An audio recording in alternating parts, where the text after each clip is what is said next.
Hello, everybody. Andy Goldberg here. Welcome back to the Founders Chair podcast. Really excited to have on the show today Roddy Nicol from the company Spirits of Virtue. Roddy, welcome to the Founders Chair. Hi, and hello to everybody. Just let's start off, Roddy. We just want to find out a little bit about you personally, who you are, where you're from, where you live, what you get up to outside of work, just so we know who we're talking to here. Okay, so I'll use a phrase that maybe on the other side of the pond people are used to, which is serial entrepreneur. On my side of the pond, it's probably something you whisper under your breath, but I mean, ultimately, that's what I've become over the last 20 years. Um, I have a very unusual background and kind of to get to this point, really. My father was a motivational speaker. Every morning at breakfast, I got fed this stuff. I bet it was my dad talking to me. So, of course, I completely ignored him and just thought it was my dad talking. But I realized that so much of it now has rubbed off in that kind of approach to life, just about go out there, do it, have it. Just make mistakes, learn from them. That's the skills base that I've put in place. I'm in Scotland. We're based just outside Glasgow. But The company that we are in the process, my younger brother and I setting up and running now, trades all over the world. And I'm in America 2 weeks out of every month. I'm thoroughly enjoying the process and wondering why I didn't go to the States 25 years ago, because obviously the view of entrepreneurism and reinventing yourself is just so much stronger on the other side of the thing. But I'm coming from a country that has a strong a core of doubting Thomases that want to put you down at every point. You come with a lot of strength to the American end of things, where people have an idea and everybody supports them. I think on this side of the water, you really have to fight for that position. So I think it gives me an advantage. Is that changing over here? Is it getting better? Is it getting worse? Or is it just kind of staying the same? Because I do feel the same. Like in America, it's you can be a bit more bragging about things and a bit more uh, open about success and growth and entrepreneurialism. The different cultures. I mean, that's really it. The first trips into the States, I found myself a bit discombobulated because everybody you meet's enthusiastic. Everybody you meet has an idea. Um, they want to hear about your idea, but most of the time they want to tell you about their idea. So at first you come away and you go like, I find it very difficult to separate the wheat from the chaff, because you're interviewing somebody and they just seem so engaged and so energetic.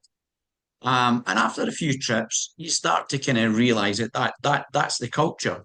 Yeah. And as I said, look, I'm thoroughly enjoying it now. I think I've spent a lot of time on the road. Spent a lot of time going through places like Texas, West Texas, Arkansas.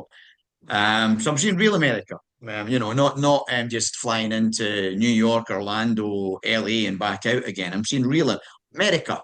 You know. Yeah, yeah, I always say to people go to Orlando. Now I'm going to America for the first time. It's like, that's not America. You're not really, that's fake. Um, Yeah, very much so. And I think unfortunately that's a lot of people's impression of the States. They come into the three big or four big landing points, and there's a lot of land in between. tell us, so, you've been a serial entrepreneur. Was there a point in time in your life where you decided to go into business, but you were wondering, like, did you have the confidence to do this? Did you have the ability to do this? Was there ever any doubt at the start? Oh no, I think massive amounts. So my journey into this is that I had, like most people, I had a job, I worked for somebody else. I was made redundant at very short notice, so it was a necessity being the mother of invention. It was basically I need something to do. I'd been at quite a senior level, and therefore the transition there was going to be very difficult. And in the meantime, I needed to find something to put bread and food on the table. I mean, I need something to pay the bills. And I had a skills base. I had been involved in some import export to China. This is pre-Alibaba days when it was dark juju and magic. Buying stuff from China was just, you really needed to watch what you were doing. And I'd done a bit of that in my previous job, and so I quickly found that I could buy things in China, add a bit of value, and sell them into the marketplace. And it was that time was an uncommon skill. And I think that was really about just having the audacity to get up, get on a plane, go to the big Canton festival, it was called at the time, walk the hall, find something and go, I think there's a market for that. Add a bit of added value, come back and sell it. I mean, it was pure opportunism. I needed to pay the bills, and it morphed into so many different things. I mean, look, now there's an app on your phone. I need a bit of machinery. I need somebody to make me foil bags. You can do the whole thing in the app on your phone. But back then, that was, people thought it was mystique. You're very brave going to China. And this is 25, 30 years ago, and it was a different marketplace. Tell us a little bit about your company. Tell us about Spirits of Virtue, what you do, what you sell. So, 8 years, 8.5 years ago, I was sitting at a family party, and my son, who's high functioning, Asperger's, very linear child, is now studying pure math at university, came down and sat next to me, and I had a gin and tonic in my hand and said, "Why do you drink that, Dad?" And I thought, "You've been talking to your mother." And I knew what was coming. I just knew this is here. So, and instead of telling the truth, I said, "Well, I like the flavor. I like the taste." I mean, it was, it's like most people that have an alcoholic beverage. I like the euphoric effect of the alcohol. I like how it allowed me to be somebody else. It rubbed the rough edges off the day, whatever justification you got for drinking the alcohol. But I found myself in a conversation where I was trying to justify drinking alcohol by lying to my son. And at the end of it, he said something very strange to me. He said, "Well, if you like the flavor of it and it's not about the alcohol, why don't you make some with no alcohol?" Like to most other people, that would be the end of the conversation. But I had a soft drinks company and I did lots of NPD, and I thought, this was a way for me to connect with my autistic son. So I did well, in the UK, we would call it Heath Robinson. I think in the UK, the US, you would call it MacGyver. So I went and thought, how can I make non-alcoholic gin? And it wasn't as easy. And I love challenges. And I really went down a rabbit hole. I mean, I went into macerating botanicals. I drove my wife up the wall. I had Kilner jars of things fermenting all around the house. And eventually I got to a product. And it was purely and simply a family thing. I had friends and family over, gave them all a non-alcoholic gin and tonic. Nobody noticed. My son, of course, was nonplussed, didn't care, forgot about the conversation. And my younger brother actually said to me, "I think there's something to this." At this point, no commerciality. There was nothing on the horizon, and I was blissfully unaware of Seedlip. So I like a bit of packaging, like a bit of design. So we designed some packaging and we took a stand at a trade show and off we went with this non-alcoholic gin. We thought a brand new idea, nobody's tried this before, found out about Seedlip. And the first people on the stand were Walmart. And they said, "Come and see us." The next people were the HFA, which is the Halal Authority. And they went, "Well, we think this is amazing." And then the last one was a big online retailer in the UK called Ocado. And that really kind of kicked off the journey into non-alcoholic spirits and where we are now, sitting in a facility outside Glasgow. We make the biggest range of non-alcoholic spirits in the world. We export to 28 countries worldwide. We make own label products for Walmart, Aldi, Lidl, a whole range of supermarkets in the Middle East. So what was and just an opportunistic, I want to show off to my son, has turned into a business. And as I said, back to my earlier point about starting a business somewhere, if there's any city in the world that you're going to find it hard to start a company making non-alcoholic spirits, I think maybe bar outside Moscow, Glasgow would be the place where you have to convince the most people that Yeah. it's a good idea to have non-alcoholic whiskey. So, you got to stand up and shout very loud. You come to SoCal, or New York, yeah, you're going to find somebody that thinks it's a great idea. But Glasgow, it was a hard push. So yeah, that's where we are now. We make a range of non-alcoholic spirits, some under our own brand and some under white label, and we export them all over. What is happening with the market in Scotland though? Is it's growing, isn't it, for non-alcoholic It's drinks? growing everywhere. This is very strange. It's a zeitgeist. So all different markets are in different stages. The UK, I would say, arguably is the most developed no and low spirits market in the world. And there's a number of reasons for that. It's the UK has always been recognised as a market where innovation happens and then rolls out. It's one of those primary markets. The US being another one, Japan, and they influence the areas round about them. Um, I mean, I give you, for instance, if I want to contact every big retailer in the UK, I've got 7 phone calls, and I've spoken to every big buyer in the UK for the 7 biggest retailers. Couldn't do that in a single state in America. So the size of the market and how structured it is means that it's easy to get an idea and innovation in. Very short chains of communication. So the UK is the most advanced, and it's quite good because we can then take the lessons that we've learned here and take them to other marketplaces. Europe, it's really starting to wake up now. In the US, everybody can see that this is coming, and so buyers are prepared and looking now at taking positions, and it's moved from specialised bricks and mortar and e-commerce into mainline retailers. But all parts of the world are at different stages. The Far East and Southeast Asia, they're a bit behind the curve even more. But it's very interesting, but it's not all happening at the same time. So it allows us to take our skills base, what we've learned, and plug it in at various points of the development process. And certainly what we're coming to the States with now is capability, capacity, and credibility already established, and our range is done. So we have a jump on the domestic producer because we can come in and say, look, we make for Walmart, we have done for 5 years, we are in this marketplace. And I think that the buyer then wants to feel safe and cozy about who they're going to deal with. So it's not always going to be that way. This is very much a kind of speed to market position now. You'd mentioned like really quickly, just in passing, but I caught it, was the mention of low alcohol Yeah, spirits as opposed to no alcohol. This really interests me because I like to have a drink, but it yeah. doesn't take many for me to just really hang over bad the next day. I want to be able to go out and drink, but not feel terrible the next day, but feel like I've had a couple drinks. So the low Yeah. alcohol spirits really interest me. Is there a market growing for that as well? Because that's fairly Well, new, isn't look, it?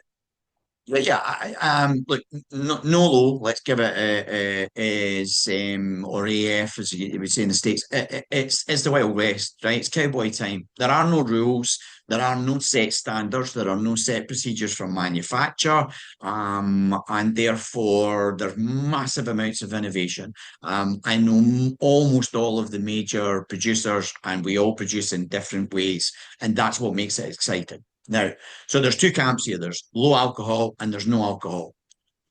In my opinion, and it is only an opinion here, no will win, right? The low alcohol addresses an issue, I think, not for the consumer, but for the buyer, for your beer, wines, and spirit buyer, who still hasn't really got their head round this non-alcoholic surge that's coming through. Because they think the purpose of drinking alcohol is for that euphoric effect of the alcohol and not the social experiential part of it. And that's where we're actually at. So if you're looking for an alcoholic beverage, my recommendation is have one, moderate, have an alcoholic beverage, then have a non-alc.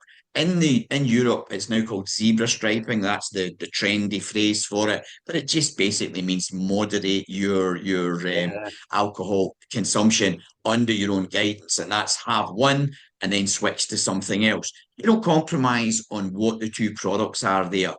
And if I give you, for instance, 20% of the world's population is Muslim, you cut out a large part of your potential marketplace by having low alcohol. So if you develop a brand under the low alcohol, you've taken a fifth of the world's population out. And then conversely, if you take America with its 3PL system, you must then go through that system. You can't go direct to the retailer. You can't get into certain distribution networks. If you're no alcohol, you don't have any of those restrictions. So for me, no will be the winner in the long run and not low. Low's a kind of, it's a band-aid over an issue, which is actually addressing the fact is you don't want to drink alcohol. All of the benefits are in having no alcohol.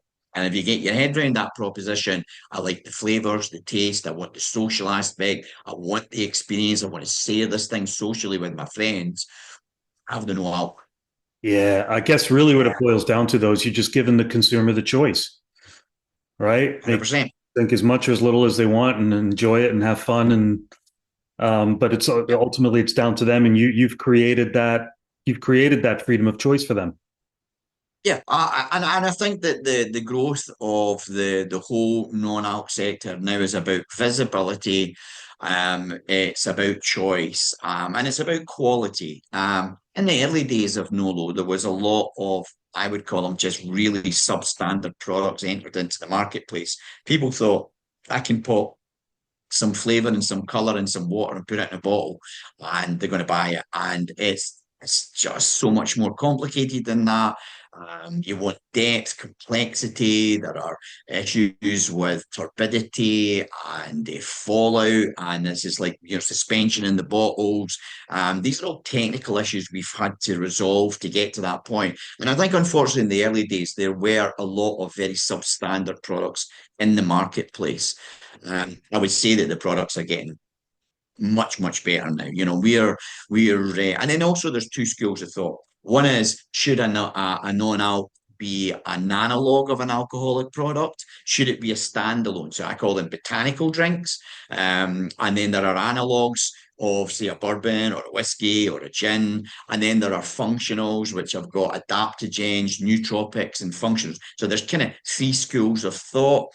Do you know what? I think I see on LinkedIn and a lot of my fellow CEOs obviously championing their horse is going to win the race and they have the answer to the question. It's a multi-part, lots of shades of grey, and I don't think we're creating an ecosystem. Some are going to win and some are going to lose, and for lots of different reasons. Yeah, yeah. But just coming back to the story of your entrepreneurial journey as a business owner, what's been your biggest learning as a business owner? Where Wow. That's a really difficult one. Self-belief, indefatigable spirit to just get up when everybody else tells you you are wrong.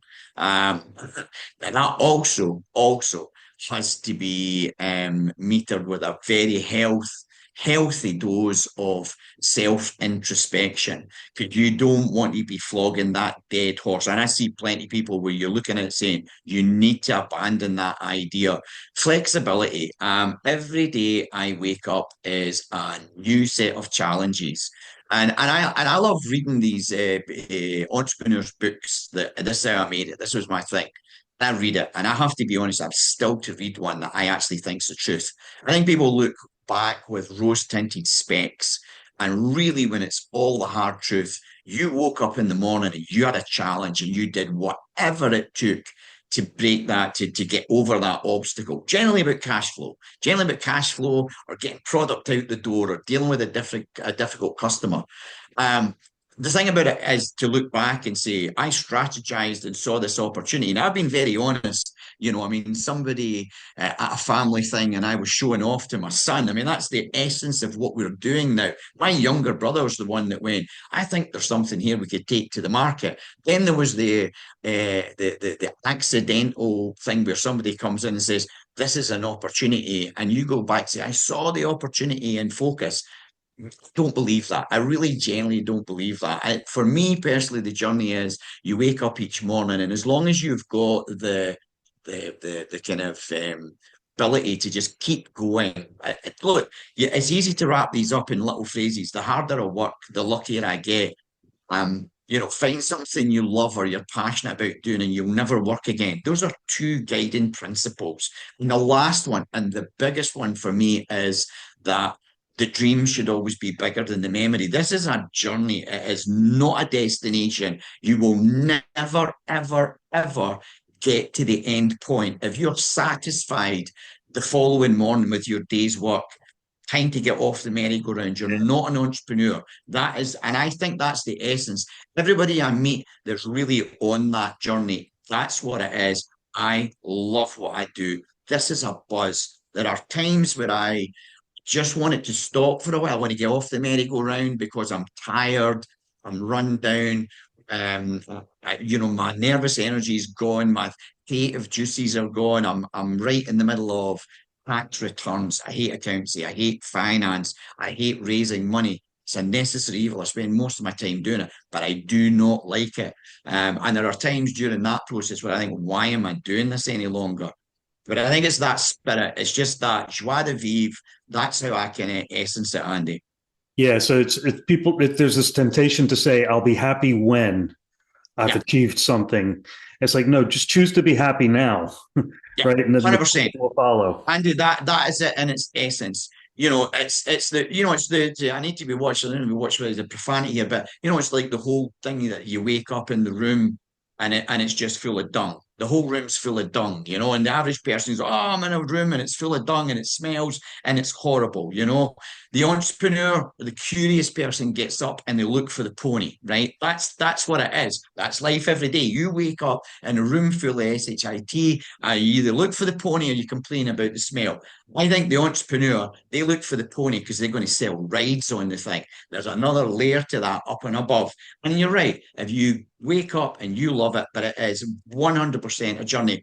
I'm traveling America just now with a gentleman, Joe Steinberg. He's 83 years old. He has nothing to prove to anybody in the world. He has built some awesome businesses and sold them on. And I met him and he came to me and we sat down and we shared broke bread. And he said, Roddy, I'd like to help you. He said, most of my contacts are dead or they've retired, but there's still a few there. And I share the journey with him as I travel around and he introduces to me. He's 83 years old and he wakes up every morning and he still has that passion. He's not interested in the money. He just wants to have a big cigar and a steak dinner in a couple of years' time and say, do you know what? Still got it. And we built something good. I don't concentrate on the money. It's that whole process about moving on. And every single time you get to the top of the hill, there's another hill. And it's my job to marshal the troops and say, do you know what? I know we said this was the last hill, but look at that one over there. Let's go for that one. Fantastic. What would you say has been your biggest challenge over the years as a business owner, Roddy? And how did you get through it, or who has helped you get through it? Finance, probably finance, especially as I said. Look, I've grown up in the UK where I think it's difficult to get seed capital, pull that thing together, and it's been very frustrating. But it's sticking my skin up. I've learned the bank's never going to save you. The banks don't give you money. They just don't. They don't lend money to people in the startup. So you need to develop a really good network of contacts outside the family. It's about that communication thing, I think, more than anything else. Money is an exchange of energy. That's what it's about. If you can walk in and pitch to somebody and they can feel your excitement, but it has to be with a level of candor. It has to be with a level of honesty. If you want it too much, it won't happen. Timing is the most important thing. If you're going to raise money, it's all about timing. If you push too hard, people can sense your desperation and it makes them feel nervous. And so that's probably the biggest learning. I'm a bit more laid back. Now, somebody could say that, you're a bit kind of laissez-faire about how you walk into a pitch now. But I'm not. I walk in with the assumption that I have done the job. And I've done the job because I've crossed the T's and dotted the I's. If somebody asks me a question in a pitch and I don't know the answer, I don't lie. I always just say, do you know what? Great question. I don't know the answer to that, but I will by the next time we meet. Assumption is we're going to have a second meet, So I think that's mainly about it. It's just about, I think, being a bit more relaxed in my approach to that fundraising. And back to my phrase earlier on, the harder we work, the luckier we get. It seems to be that whether that's an experience thing. I mean, look, I'm getting a bit grey now, and maybe that's just one of that. The whole thing about you can be really good at something if you invest 10,000 hours in repetitively doing the same thing. Get out there, take the opportunity, have the opportunity to pitch to anybody in the elevator, to the bank manager, anybody that will list. Pitch, pitch, pitch, walk away from it with introspection to say, I messed that up. Because I'll tell you what, Andy, I have messed up a lot of them. But I've also walked in and I've pitched on Fifth Avenue and walked in off the street and walked out of it and went, do you know what? If I don't get that, it's not because I was bad. It was a bad audience. It wasn't me. And I think that that's the bit that you get to where it's intuitive and not analytical. And I'm kind of comfortable in that zone now. If you can get it to that point where you think, can shoot from the hip now, and it's an intuitive process. I'm reading the room and I'm thinking about what I'm going to say, but at the same time, I'm articulating. I know that sounds like very complicated, but that's how I kind of boil it down now. Is it's like you're almost anticipating how somebody will respond to your answer at the same time as you're talking. 100%. It's so much of it is about your attitude and your mindset. And we give off, don't we? We give off fear or we give off confidence. And I always say to the guys in the office, we've got a lot of young people work here, and I'm a great believer in we don't recruit for jobs anymore. We recruit people, right? I collect misfits and miscreants. That's what I always say. And even in fact, actually, I was talking to somebody this morning. We put an advert in. We have the flattest management structure. It's a pancake, right? So I don't have any titles. I don't like them.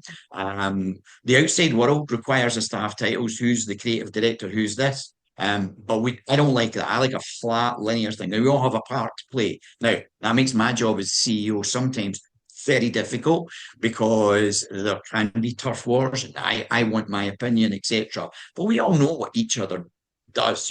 So I think that's what I do. I like to collect people and then allow them to express themselves and their skills base within the company. They naturally vacillate to what they're good at, and then we get the best out of them. If they make a mistake, and we all make mistakes, I make plenty of them. It's about owning that mistake and being the first one to put your hand up. And it's the only thing that I really demand of anybody here is if you've messed up, own it and own it quickly. We'll protect you. I promise you, we will protect you. And we all gather round, we get ourselves out of the situation. Some of them have cost me tens of thousands, but we protect the person. And then we mercilessly make fun of the person who has made the mistake, because that's how you learn. And it's a great working environment and it works for me, and I get the best out of people. And so we tend to have multi-focused, multi-talented generalists. And I just think that that's a fantastic entrepreneurial environment. Strangely, we're about to make the transition from, a 25 person, super focused, highly mobile team to a big scale up now. And I've warned everybody, I've said, look, guys, we're about to move into 100 people plus. We just cannot keep that core spirit. It's going to be more and more difficult because, scaling up requires that we have to have some structure. And I really hope that we can keep that. And I think that we'll do that with the UK-based company. We'll create the same environment in the States. And instead of having one reporting to the other, I'd like to create a completely autonomous company, which again, I think in time will probably develop its own personality. But what do my guys in the UK know about rural Alabama or upstate New York?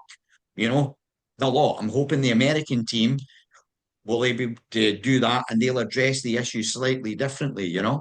Yeah. So that was actually my final question was what's next for your company, right? Over the next 1 to 3 years, massive growth. Yeah, 100%. 100%. I think that this year in particular, we are probably targeting 8 times what we did last year.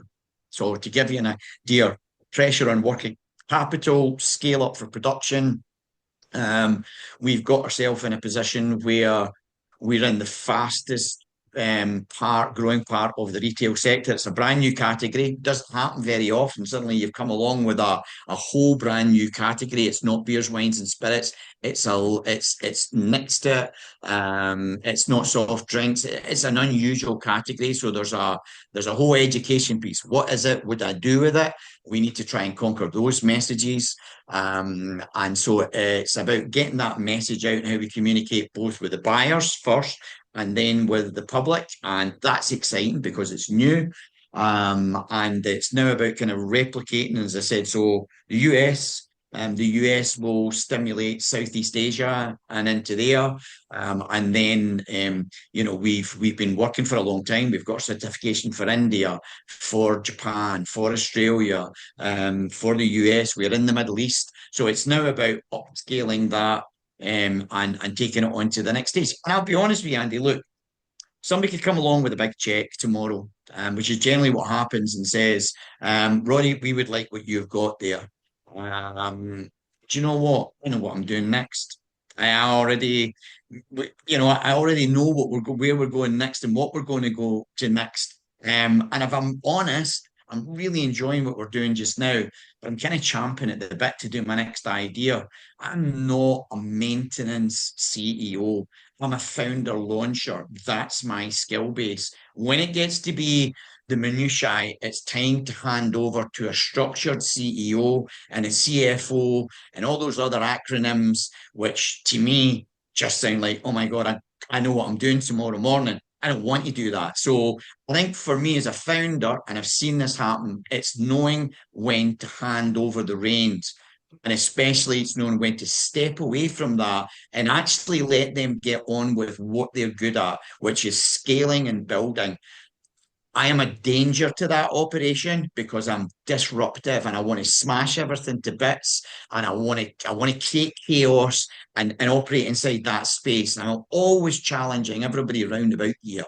And I think for a founder, it's recognizing when that process is about to happen. And probably for us, within the next 24 to 36 months, I need to step to the side.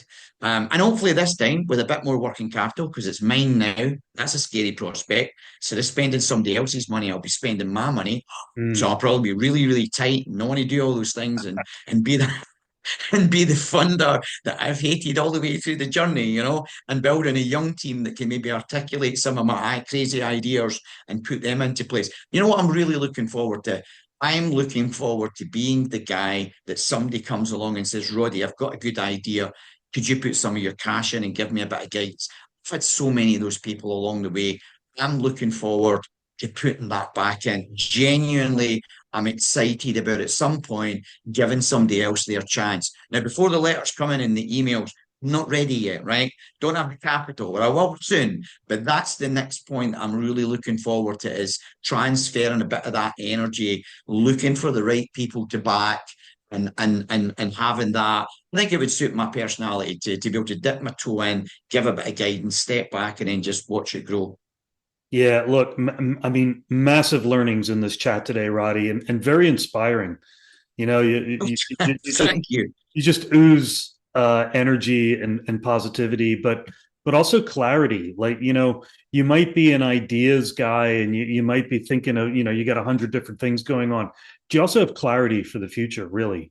You don't know what obstacles are going to come your way, but like you said earlier, it's persistence and resilience, isn't it? But it rubs off, Andy. After, I think it really rubs off after a while, and that's who you are. That's who you become. You wake up in the morning and you just go, "What's today's challenge?" Look, I think the last bit is it's like when I hate, what the time of the week that I hate the most, the weekend.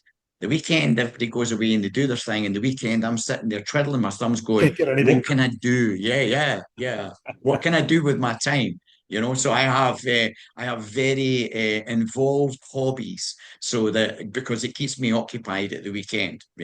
Yeah, definitely. And the weekend is coming as we record this. It's a Friday, and I just feel like I want to just come off of this call and go conquer the world now. Just after talking to you. Good for you. Just stay out on Alps. Stay out on Alps, Andy. Want to remain your friend, yeah? Yeah, definitely. Look, Roddy, it's been an absolute pleasure speaking with you today. Really. I think a lot of people watching this are just going to get a steroid injection of excitement and energy for their business. And even people that are just thinking about going out on their own as well. So really, really appreciate the messages. No Um, problem. Just get and do it, Andy. That's it. You're never going to do it any younger. well, no, I'm definitely not. Um, well, look, we've been speaking with Roddy Nickel from Spirits of Virtue. And thanks again for being on the show, Roddy. This has been the Founders Chair podcast. I've been Andy Goldberg. Thanks again to all our listeners as well. Keep a lookout on our YouTube channel and LinkedIn for more interviews down the future. But once again, Roddy, thanks so much for being on the show. Thank you. See y'all again soon.